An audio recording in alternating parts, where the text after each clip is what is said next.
American Foreign Minister, and he said that they have guarantees from these armed groups to facilitate the work of this mission. I asked him, all the armed groups? He said yes.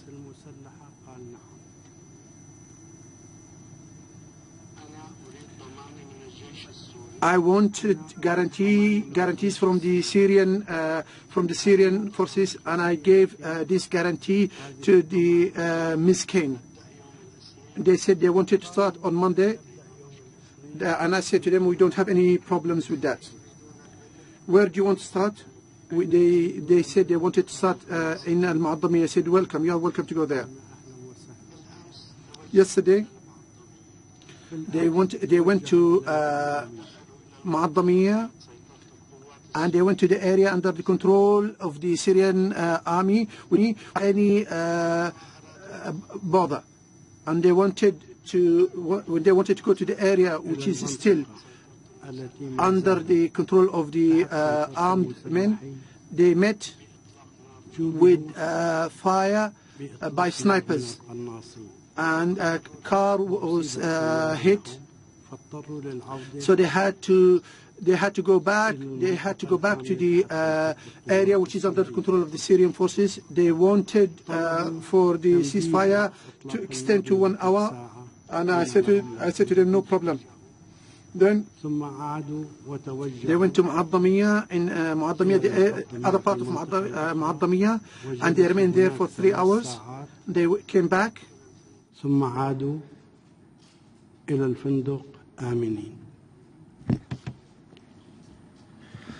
They informed us last night that they want to head to the second region, to the second area. And we said that there is no problem. We will take all the same measures in the areas which we have control of. And we also said that we guarantee the security. We asked, did you call the other side? They responded by saying yes, of course, but we were surprised today that they were not able to go to the second area because the armed groups over there didn't agree amongst one another regarding guaranteeing the lives of the inspectors, and so hence their travel was delayed until tomorrow. I say this in order for you to know that the Syrian side is implementing everything it showed commitment to, everything it's committed to. And I say this, I told John Kerry that we are not the ones obstructing the work of the inspectors, and we provided guarantees. The armed groups, however, did not provide such guarantees, and the guarantees were not solid. The guarantees from the armed groups. They then said that you were late in allowing the inspectors to enter. I respond by saying, very simply, they came Saturday, Sunday we agreed, and on Monday they went, they traveled. We didn't argue with them regarding the sites they requested to inspect, and we immediately agreed to their demands. And so there is no delay. However, we cannot tell the group, the UN envoy, to go to Ghouta when it's 10,000 kilometers squared. We must agree beforehand on the sites and on the timetable. Then, how can we be accused of delaying? Because they are the ones who delayed the arrival of the group of inspectors 5 months after the armed groups used chemical weapons or some chemical ingredients in Khan al-Asal. They were delayed 5 months. We applied our request ever since the 19th of March. We applied and we made the request. However, they only came last week. Then the Foreign Minister of Britain said that the Syrian armed forces took away any traces of chemical weapons use. We say that these traces, the Syrian armed forces cannot take them away or eliminate them because they exist in the areas which are under control of the armed groups. Second, the United Nations said yesterday that it can still, or that the investigating probe or the investigating group can still expand its efforts in these areas. And so this is addressed to the Foreign Minister of Britain, and what he said is not based on facts. However, he wants to give false information to his own public opinion. They said that the Syrian armed forces used these weapons, chemical weapons. I completely, categorically denied to Mr. Kerry this issue, and I say that there is no country in the world which uses weapons of mass destruction against its own people. And hence, if anybody who accuses our armed forces, if anybody who makes this accusation has evidence of this, of the use of chemical weapons by the Syrian armed forces, I challenge him or her to show this evidence to public opinion or reveal it to the public opinion. It is the right of the public opinion in those countries to be informed of the true nature of these accusations, and so I challenge them. What is most important of all is that we are still committed in giving all assistance and guarantees to the investigative committee in order to continue what we agreed on last Sunday. We are all hearing the drums of war beating around us. Now, if they want to launch an aggression against Syria, I believe that using the justification of chemical weapons is not precise. It is not precise at all. And as I said, I challenge them to reveal what they have in their possession regarding evidence. However, if they want to achieve other aims by launching such an aggression, then I wonder, what are these goals or these aims they want to achieve?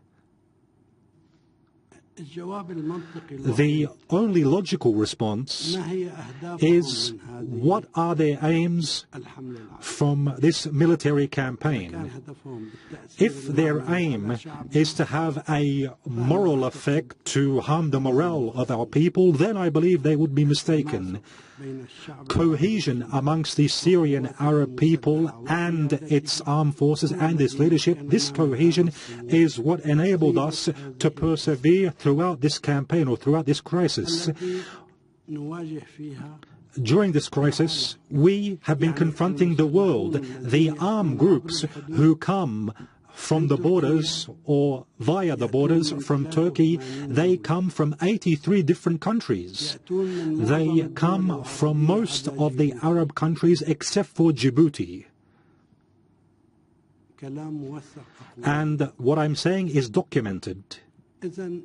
And so what do they get out of this?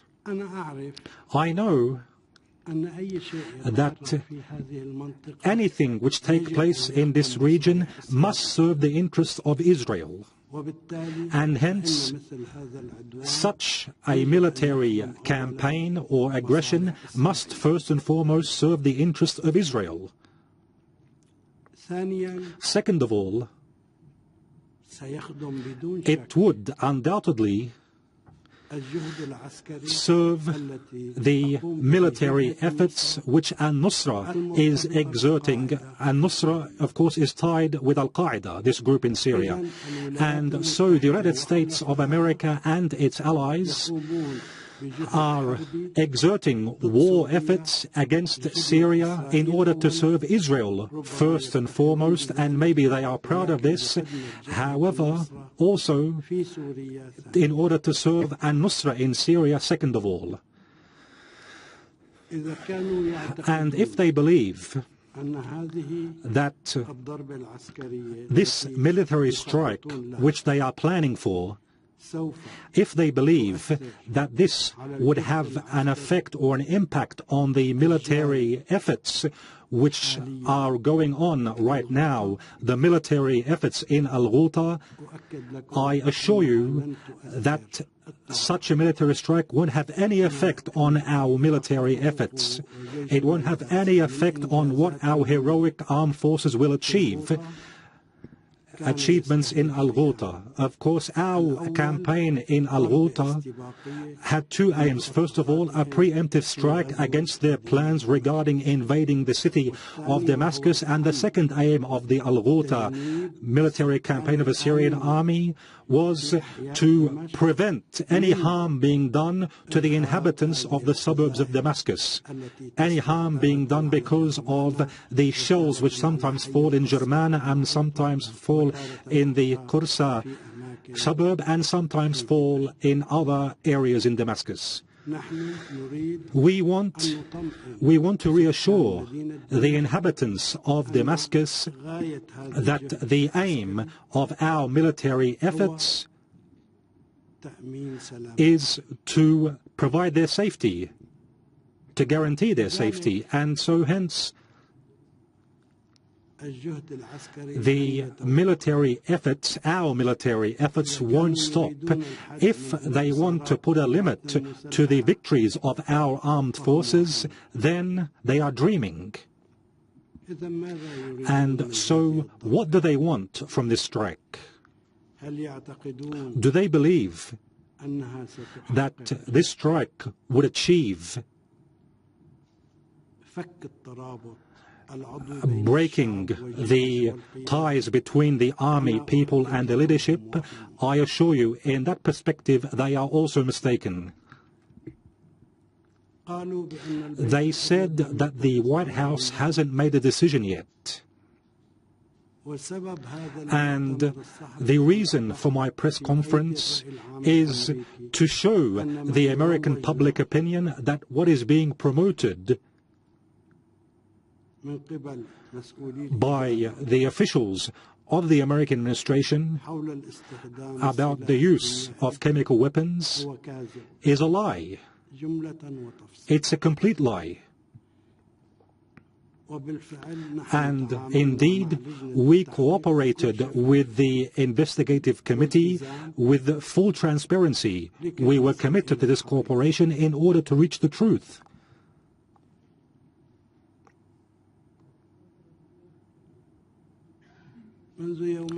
Two days ago,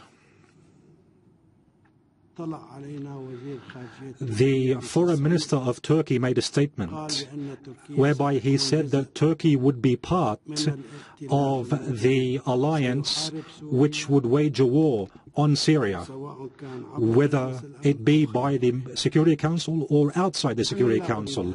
I don't want to comment on what Ahmed Dawood said, because I am sure that the Turkish people, the friendly Turkish people, are enough to be a balance with the officials. Of course, I think that because of what happened in Egypt, the Turkish people will be more friendly towards Syria. The final point which I would like to speak about is the meeting of the 10 Joint Chiefs of Staff which took place in Jordan. I don't know if the head of a Joint Chief of Staff of the Israeli army was there or not. I don't think so, because Israel has special treatment with the United States of America in case it decides to launch a campaign against Syria. It calls on Israel to stay away because there is someone cooking for Israel and serving its interests. However, just today I heard what the spokesman of the Jordanian government said, whereby he stated that Jordan's territory won't be used to strike Syria. This is something good and natural. There is no interest for Jordan or for its people in striking Syria. However, whoever follows what is going on, we, for 2.5 years, we have suffered a lot. We have suffered a lot from the catastrophes which we get via Jordan's borders. However, regardless, we didn't behave towards Jordan in any negative way because we are keen and intent on our people or on helping our people in Jordan.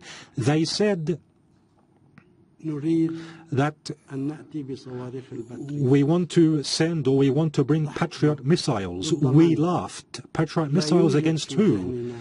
In our mind, we don't want to carry out any attack, anything against Jordan. Recently, they also started to speak about training the Jordanian army against the possibility of a chemical war being waged against Jordan. I say, I'd like to tell my brothers in Jordan, don't make others blackmail the neighborly ties and the brotherly ties which exist between Syria and Jordan. The interest of Jordan is for it to be with Syria. The security of Jordan is attached to the security of Syria. They might say that the meeting of the heads of Joint Chief of Staff was decided beforehand. Maybe. However, why at this time? It could have been delayed. This is what I wanted to inform you regarding the facts which took place over the past few days. Go ahead. First question. You don't need a microphone, but anyway, you can still have one. Okay, you don't have to stand up as well.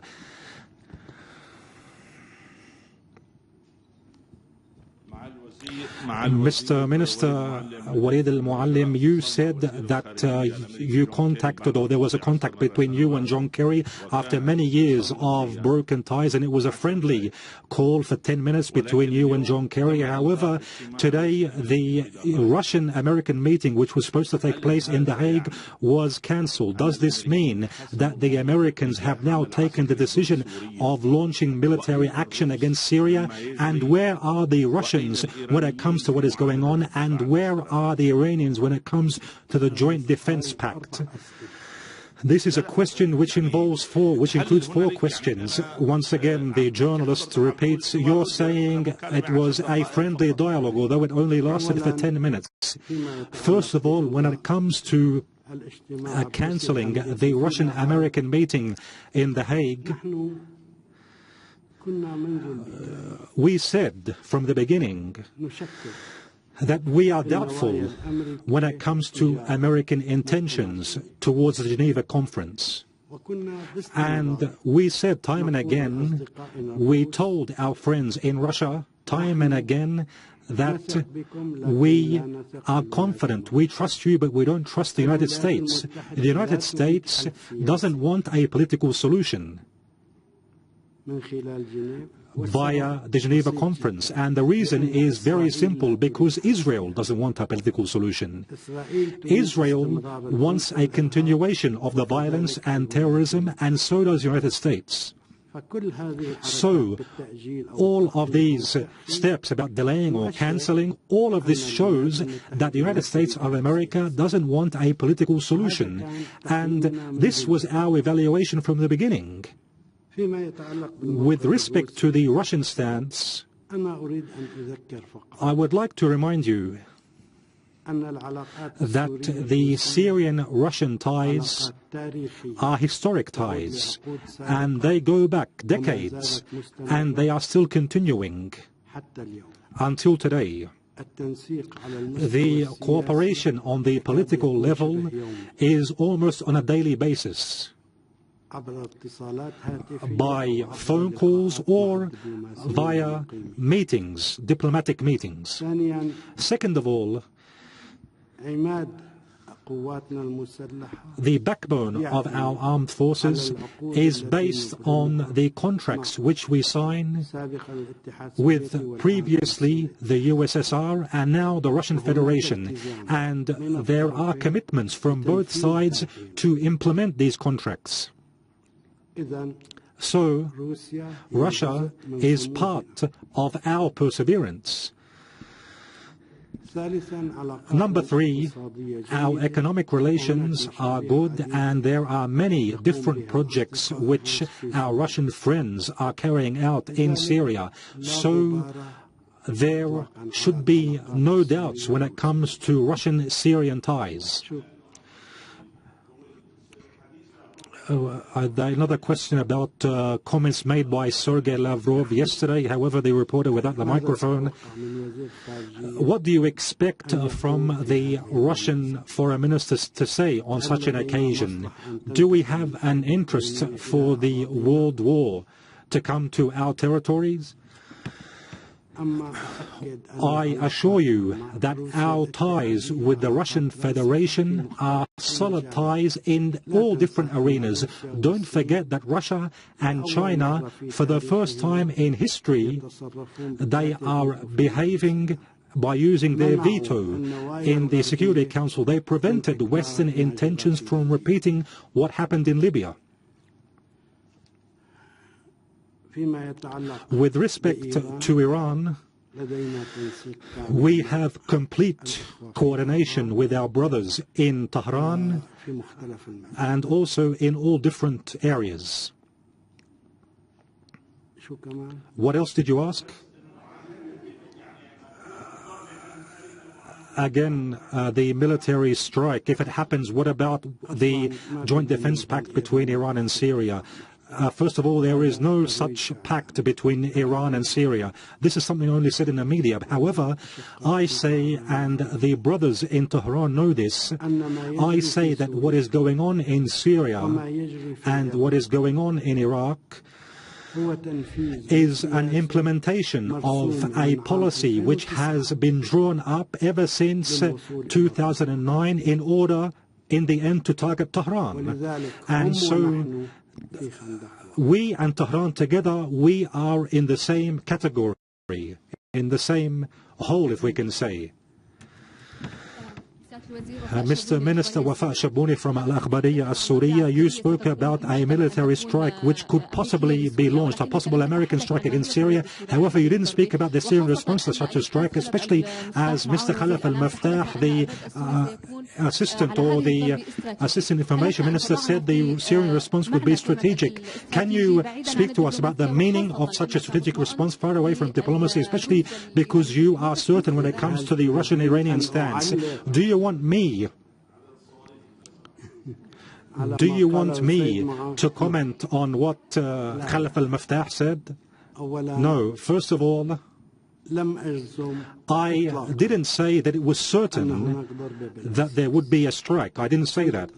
I said that it might be psychological warfare. There may be a military strike, and I say that the Syrian citizen doesn't differentiate between a cruise missile or any other rocket which lands in any of the people's suburbs. I'm not saying anything certain. We are analyzing. In case the strike does take place, we have two options. Either we surrender or we defend ourselves with the available means. And this is the best option. I don't want to go further or discuss this any further.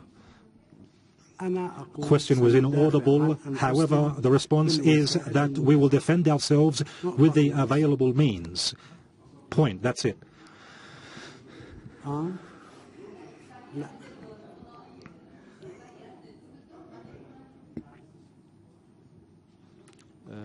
Bilal Maroof from the Syrian Arab television. Mr. Minister, they say that this escalation is in order to bring about a balance on the ground. The question is, will this come from the outside? And if they say there will be certain pinpoint targeted strikes if a campaign is launched against Syria, will the efforts to achieve a political solution end? No, only one question, not more than one, please, for the sake of the other journalists. First of all, if the aim of the strike is to achieve a balance on the battlefield, I say that it's enough to be proud as a Syrian, to be proud that there is a group of superpowers, France, Britain, the United States, and others. Of course, the financer is Arabs. They are financing all of this. We should be proud because all these people are gathering because we have persevered for the duration of the crisis, and this perseverance will continue. And so, bring back the balance. Once again, I respond that this is mistaken. It's mistaken to think about it. It's not probable at all. However, with respect to the political efforts, when the strike comes, then we'll speak about it. A question appears to be about Saudi Arabia, but also the journalist without the microphone. Another question. President Bashar al-Assad said during one of his interviews that if any military action is launched against Syria, the whole region would light up in flames only within hours, and so will the oil wells in the Gulf. I don't remember this. al-Moallem responding, I don't remember this.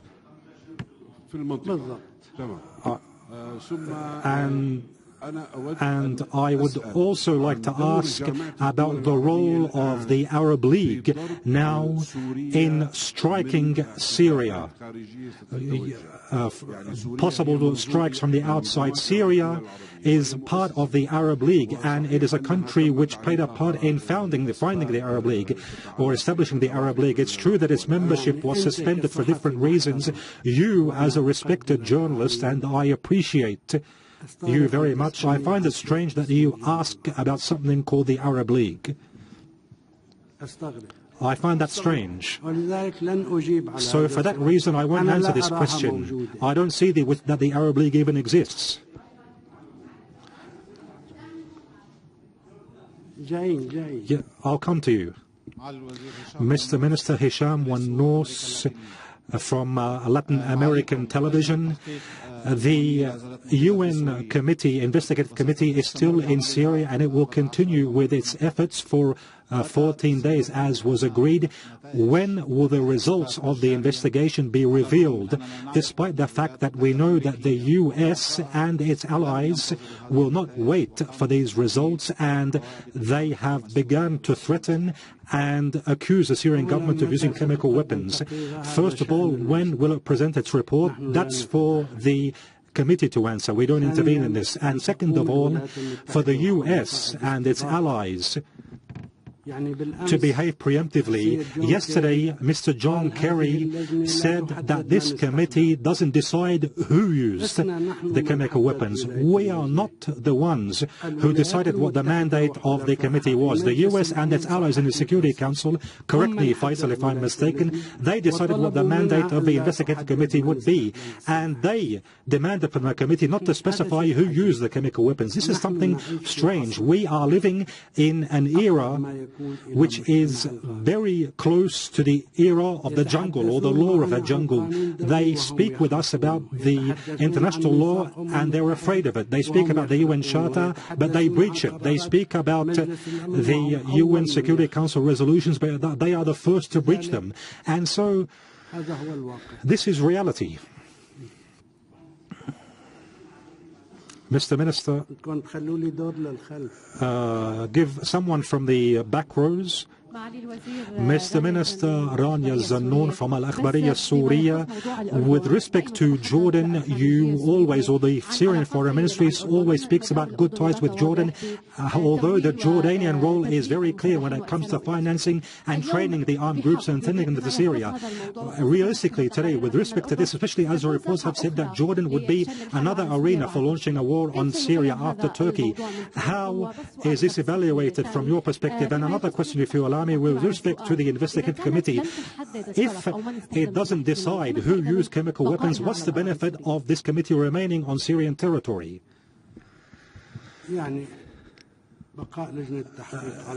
The committee remaining in Syria, they are not in the people investigating a crime. They are scientists. And so their opinion is required. We don't have any previous experience in dealing with such committees, and I'd like to tell you frankly that we benefit from them a lot. And with respect to the role of Jordan, I pointed out to the role of Jordan, and I don't want to speak a lot about this. I said that Jordan's commitment to not using Jordanian territories to launch a campaign against Syria is something normal, because Jordan doesn't get anything out of striking Syria. Let me go to the back rows. Mr. Minister, you were quoted in one of the meetings as saying that no unique weapons, as you was promised, no unique weapons have been sent to the armed groups in Syria. What would push the US not to uphold its promise, the promises it gave to the armed groups? First of all, you must look at when I made this statement, because the Syrian crisis, every day we see new developments in this crisis. This escalation might be taking place in order to turn attention away from the unique weapons which could be reaching the armed groups via Turkey. And so every day there are new developments with respect to the armament of the terrorist groups. They were quoted as saying that they received 400 tons of developed weapons. We don't have anything which denies this. Maybe this is all only furor in order to arm this opposition, this terrorist armed opposition. So what I said back then might have been true. However, today, this is a development. Mr. Minister, from Al-Masira Yemeni television, Mr. Minister, it's a repeated question. I heard you speaking about the military strike as if it's imminent. You spoke about the targets. I didn't say, did I say targets? You spoke about the aims of this. You spoke about the aims of the strike if it takes place. Yes, and you said that the US would try to keep Israel away from such a strike. Will Damascus keep Israel far away from such a strike and its repercussions? When this strike takes place, we will see. I don't want to speak preemptively. I don't want to speak about something which would put a burden on us based on assumptions. The back row. Rana Ismail from al-Akhbariyya Syria. How many al-Akhbariyya Syria journalists do we have? Let's give a turn for the others. I just want to ask about the timing of the drums of war beating now. Why this media escalation? And with respect to the Russian stance, you said that you are sure, you are reassured regarding the Russian stance. Why this media furor about the statements made by Sergei Lavrov lately that Russia would be far away from any possible war in the region? I answered. In my first answer to this question, I previously answered. So we must not overreact to this.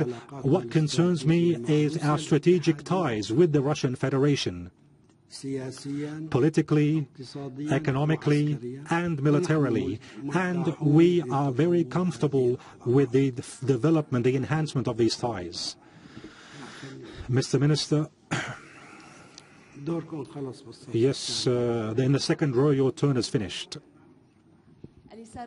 Alisar Ma'allal from Syrian satellite TV. Mr. Minister, during the phone conversation between you and the American Secretary of State, was there a direct accusation which was made in any way to the Syrian government of using chemical weapons? Back then, during the phone conversation, he said this is the first story of the world, and I responded and said this is fabricated, and I justified why it's fabricated, and I explained to Mr. Kerry the reasons why it is fabricated. And then he said, so you have a Syrian interest in allowing the investigative committee to enter, and I stressed on our interest in allowing the committee to come, and I said this, they can come. However, you reassured the Syrian people about the situation in Damascus. You said there would be no danger towards Damascus after the operation of the military. The aim of the army was to reassure the inhabitants of Damascus. Yes, however, if a military intervention takes place, will the situation change with respect to Damascus or Aleppo or anywhere else? I assure you that the momentum currently being witnessed in Ghouta, the military momentum of the Syrian army, will continue. Jean-Pierre Mahanna from Al-Manar TV. Why the timing of the strike now, especially after the achievements of the Syrian army on the outskirts of Damascus? Is it, as they say in the media, certain American and Israeli military officials in Al-Ghouta who are preparing for an operation against Damascus? I am not aware of the presence of any such military officers. However, why the timing? You answered yourself, because of the victories of our armed forces in Al-Ghouta. My dear colleagues, think how important is the Battle of Al-Ghouta. It is a preemptive battle. They were preparing to enter into Damascus, and we are confronting high numbers of them. Whoever counts the shells which landed in the suburbs of Damascus from Eid al-Adha until today finds that they are very high numbers of shells and rockets being launched. And so we must reassure the inhabitants of Damascus that the military efforts aim to protect them. So now I can say that the efforts are focused on reassuring Jaramana, the inhabitants of Jaramana in the Damascus countryside, by working on the outskirts of the airport. The efforts are also being focused on Juba and Abur to reassure the Qassar area, also the Damascus countryside. Everything is planned, and I wish victory for our armed forces. Please, I want to give those in the back rows a chance. Mr. Minister, Ayad al-Jaji Dam Press, which is an internet website, media website. My question is far away from the chemical weapons. The Syrian people were subject to a lot of massacres. Some of them have reached the level of ethnic cleansing. Why didn't we witness any steps being taken in the Security Council or by the Syrian diplomacy? First of all, don't hope for anything from the Security Council. Hussam, how many letters did we send? Tens of letters we sent to the Security Council.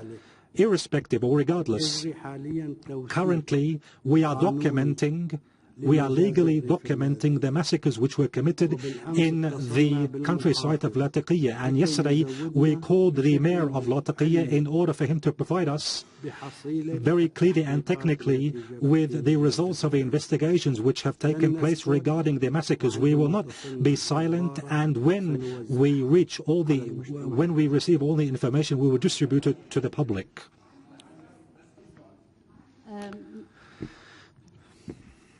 Mr. Minister, Mohammed Al-Khudr from Al-Mayadeen, more than once we have heard in the comments about chemical weapons, we have heard about evidence in the possession of the Syrian government that the side which used chemical weapons is the armed opposition.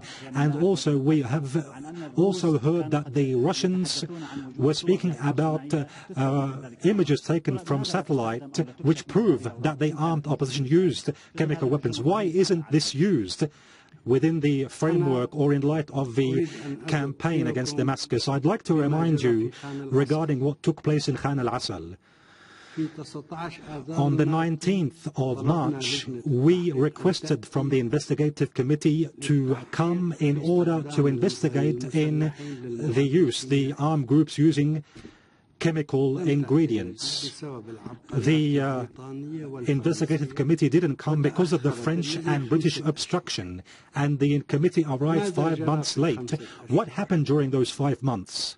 The armed groups attacked Khan al-Asal, and they also dug out the graves of the victims of those whom chemical weapons were used against, and they hid the bodies.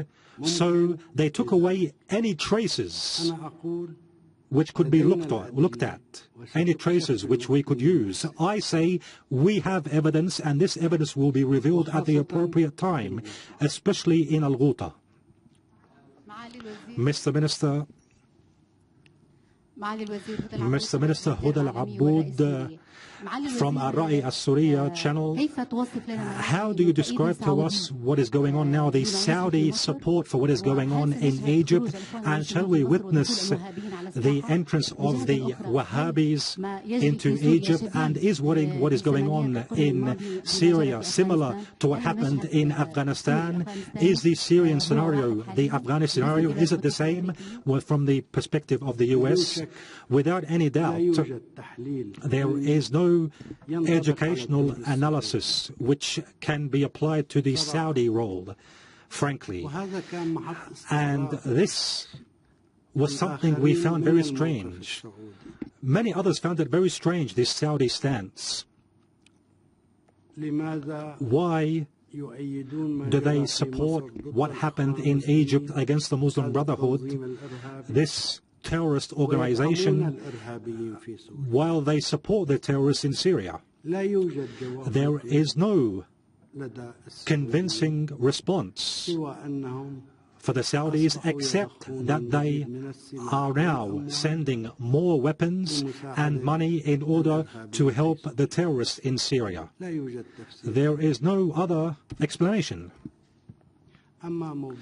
With respect to Afghanistan, I'd like to tell you that 2.5 years have passed since this crisis began, and we haven't been transformed into anything which is similar to any other country. We are a unified Arab Syria, and we will remain as such.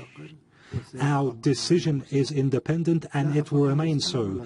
We won't be Afghanistan, nor will we be any other country.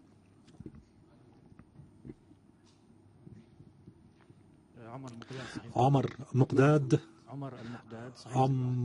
from Al-Ba'ath newspaper. Mr. Minister, before I came to this press conference, I spoke to some colleagues from different Syrian provinces. In the Syrian provinces, people are going to their jobs, carrying out their duties as if nothing is going on in Syria. After the American threat, Damascus also, we see normal state of life and people's morale is high.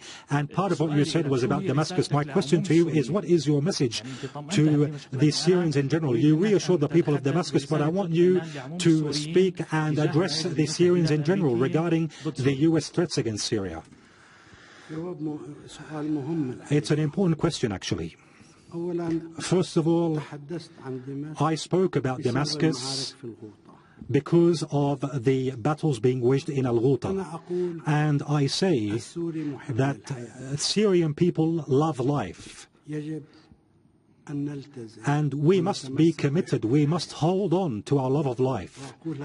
And I say this to the people in Syria in general.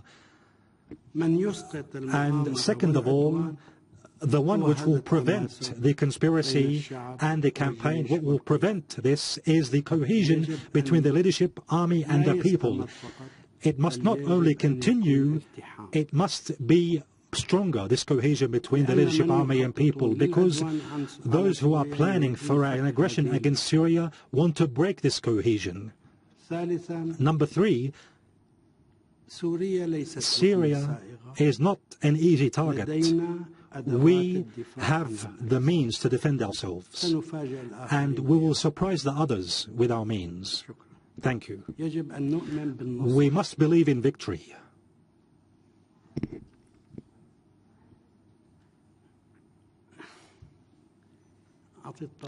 Let's give the other side.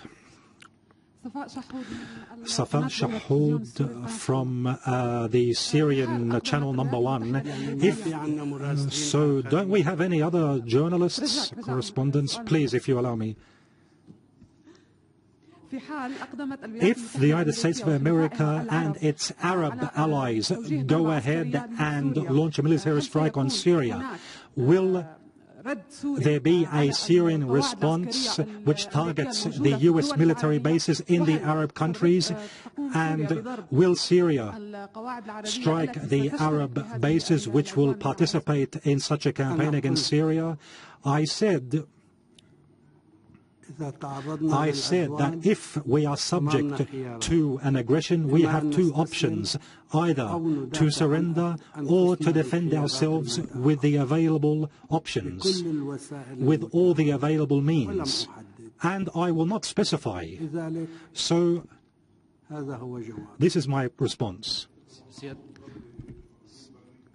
A question about do you expect a land invasion? The answer was no. Another question, Samar Zarqa from Al-Biladi Iraqi channel. There is a dangerous issue, even if it is proven that the armed opposition, used chemical weapons. Responsibility, according to some Western officials, responsibility is on the shoulders of the Syrian government, whatever be the source of these weapons, because the state has become weak and incapable of protecting the chemical weapons which are alleged to exist. How do you read this? This is not true. The Syrian Arab television broadcasted a film about the sarin gas being experimented with in Turkish territory, poisonous gas, Turkish poisonous gas. And this film exists. It's there. So those who are providing the terrorist armed groups with these capabilities, they are the ones responsible. I tell you frankly, we might, and the facts might show that the victims of the use of the armed groups of this sarin gas are the Syrian people, and using or producing this gas is not difficult, as we can see by its use in Khan al-Asal. However, I'd like to ask, who were the victims, the majority of the victims of the use of chemical weapons in Khan al-Asal? Putting people on a wall in Khan al-Asal and assassinating them in cold blood. They were slaughtered in cold blood. So terrorism has no borders.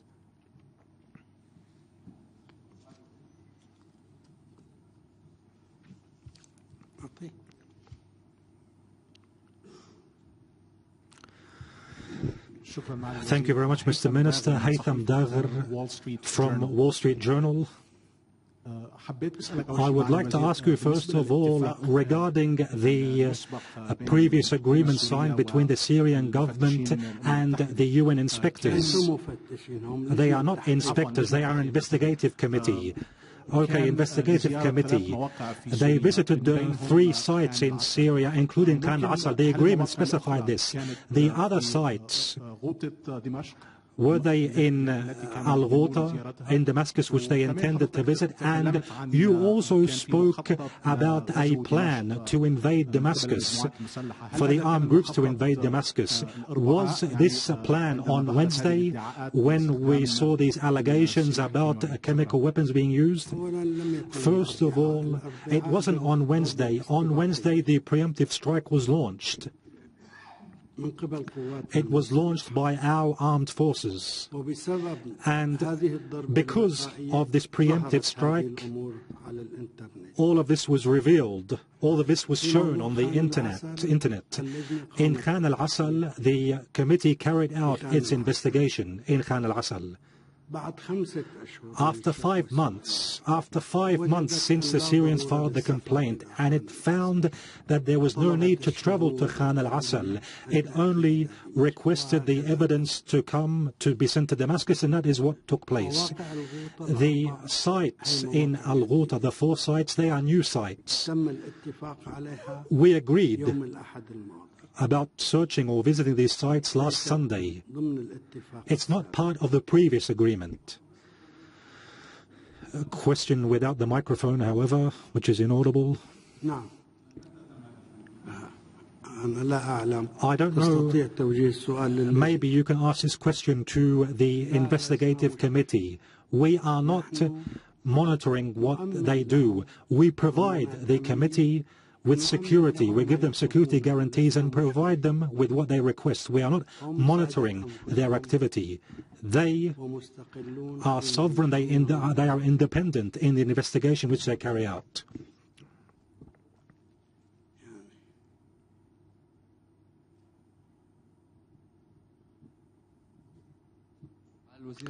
Mr. Minister, you said the cooperation Ala Aid from Syrian TV. You said that there is high-level cooperation with the Iranian friends. What are the Iranians doing now? Do you have any information? What is the deal which Jeffrey Feltman has brought with him to Iran? First of all, Jeffrey Feltman, irrespective of his history, is the deputy of the Secretary General in Political Affairs. That is his post. He went to Tehran in this post as such an official. In his visit to Tehran, it's not more than his post about such an official from the UN. Yes, anyone in the back?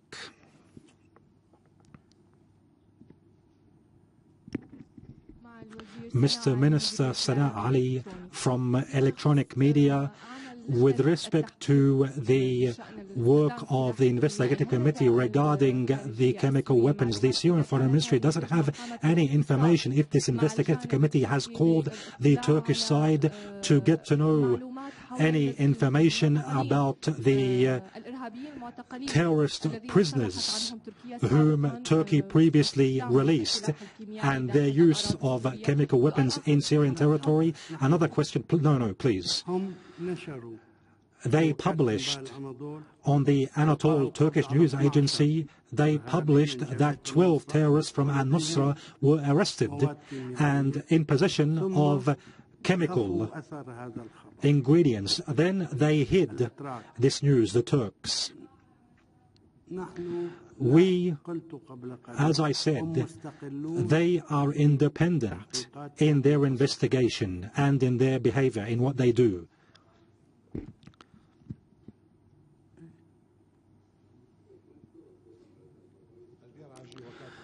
From Associated Press, Mr. Minister, you said that there was an agreement to visit 3 sites, one of them Khan al-Asal.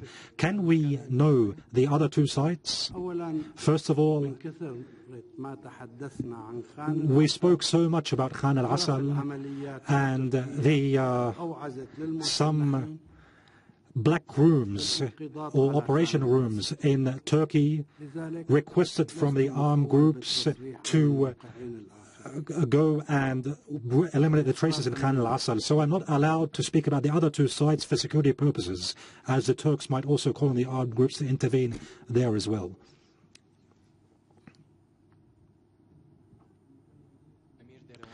Amir Dairawan from Al Ghadir channel. Russia spoke about documents regarding the armed groups using chemical weapons from Duma. Did you receive these documents, and will they be published and shown to the public opinion? First of all, Syria's Foreign Minister Walid al-Moallem talking at a press conference, a very important press conference given the timing of what seems to be an imminent military, perhaps, intervention on Syria, of which we're going to give you details on this press conference. But in short, Syria will defend itself using all means available in case of a U.S. strike, is what he said, along with a lot of other details, which we'll cover in the top 5. That's coming up in a couple minutes' time. Do join us for that.